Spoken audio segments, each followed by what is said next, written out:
نحمدہ و نصلی علی رسولہ الکریم اما بعد فاعوذ باللہ من الشیطان الرجیم بسم اللہ الرحمن الرحیم۔ اعتکاف کے متعلق چند معروضات آپ کے گوش گزار کرنے کا ارادہ ہے اور امید ہے کہ انشاءاللہ اگر آپ اس وائس کو مکمل طور پر سماعت فرمائیں گے تو آپ کو اعتکاف کے بارے میں اچھی معلومات ملیں گی۔ اس وائس میں عرض کروں گا کہ اعتکاف کا معنی کیا ہے اور اعتکاف کا مقصد کیا ہے۔ تو تمہید کے طور پر کچھ باتیں عرض کرنا ضروری ہیں۔ رمضان المبارک کا مہینہ مسلمانوں کی روحانی ترقی کے ایک بہترین کورس کا مہینہ ہے۔ ایک مہینہ تسلسل کے ساتھ مسلمان روزہ رکھتے ہیں، رات کو قیام کرتے ہیں، کثرت سے قرآن مجید کی تلاوت کا اہتمام کرتے ہیں اور دیگر اوقات میں سحر و افطار میں ذکر و اذکار اور دعاؤں کا اہتمام ہوتا ہے۔ لہٰذا ان تمام اعمال کی بنیاد پر مسلمانوں کے ایمان اور روحانیت کی ترقی ہوتی ہے اور روحانی ترقی کے ساتھ ساتھ شیطانی اور نفسانی قوتوں پر زوال شروع ہو جاتا ہے، جس کا فائدہ یہ ملتا ہے کہ انسان ترقی کی منازل طے کرتا ہے۔ اب یہ منازل طے کرتے کرتے رمضان المبارک کے مہینہ میں اس سٹیج پر پہنچ جاتا ہے کہ جب رمضان کے 20 دن گزر جاتے ہیں تو اب مزید اللہ تعالیٰ سے تعلق جوڑنے کے لیے رسول اکرم صلی اللہ علیہ وسلم نے اعتکاف کی ترغیب دی۔ اور اندازہ لگائیں کہ نبی کریم صلی اللہ علیہ وسلم جہاں امت کو ترغیب دیتے ہیں وہاں اس عمل کو ہمیشہ تا حیات خود کرتے ہیں۔ یعنی جب سے نبوت ملی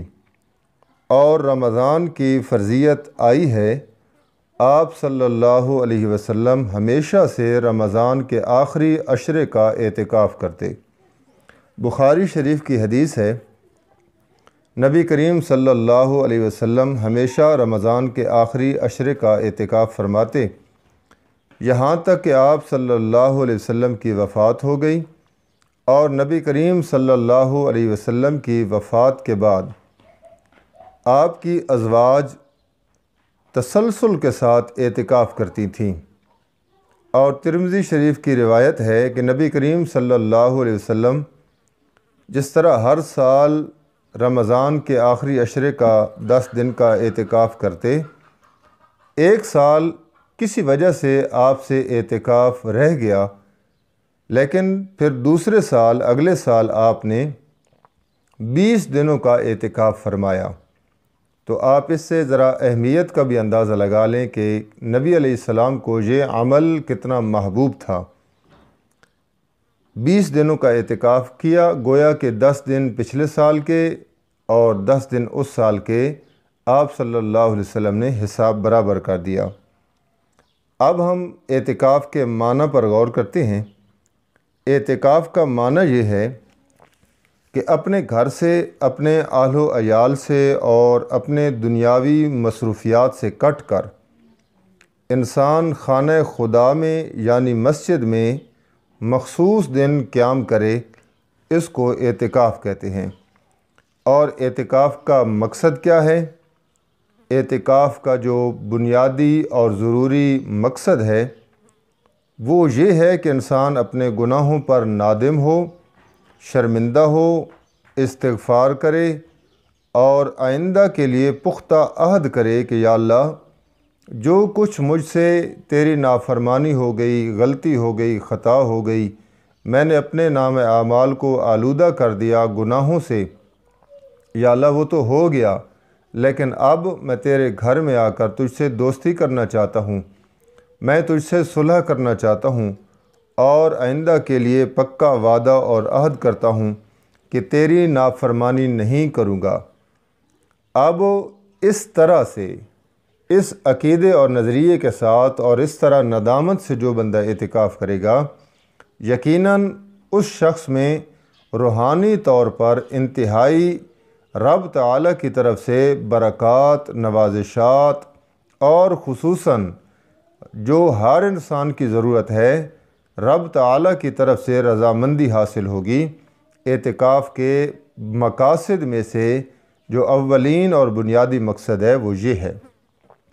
بلکہ ایک بات میرے ذہن میں آئی تو اس کا بھی اظہار کرنا ضروری سمجھتا ہوں کہ نبی کریم صلی اللہ علیہ وسلم نبوت سے پہلے بھی نفلی اعتکاف فرماتے۔ غار حرا میں کئی کئی دن، کئی راتیں آپ وہاں جا پر بسیرا کرتے، ڈیرا لگاتے، اور اس نفلی اعتکاف ہی کی وجہ سے اس پر جو رب تعالیٰ کی برکات آئیں، رب تعالیٰ نے آپ پر وحی کا سلسلہ شروع کر دیا، اور ایسا سلسلہ کہ اللہ تعالیٰ نے آپ کو خاتم النبیین کے لقب سے نواز دیا۔ لہٰذا اعتکاف کا مقصد ہی دراصل یہ ہے کہ رب تعالیٰ کی خوشنودی اور رضا حاصل کر لی جائے اور مستقبل کے لیے معاصی اور نافرمانیوں سے بچنے کا عہد کر لیا جائے۔ دراصل اعتکاف کے 10 دن بیٹھنے کا یہ مقصد اور منشا ہونا چاہیے۔ اگر اس سے کوئی اور غرض مقصود ہو، گھر کے کاموں سے جان چھڑانے کے لیے یا سہولیات لینے کے لیے یا تھکاوٹ دور کرنے کے لیے یا اپنے آپ کو بڑا نمازی متقی کہلوانے کے لیے، تو پھر میں یہ پیغام دینا چاہوں گا اعتکاف بیٹھنے سے پہلے کہ اگر ذہن اس طرح بن جائے جس طرح میں عرض کر چکا ہوں تو یقیناً فائدہ ہوگا، لیکن اگر اس کے علاوہ اس کے برعکس ذہن بنا ہے واہ کروانے کے لیے یا کسی اور غرض کی وجہ سے یا کسی دوستی کے چکر میں، تو پھر اس کا بیٹھنا بے سود اور بے فائدہ ہوگا، وہ انسان کے کام نہیں آئے گا۔ وما علینا الا البلاغ۔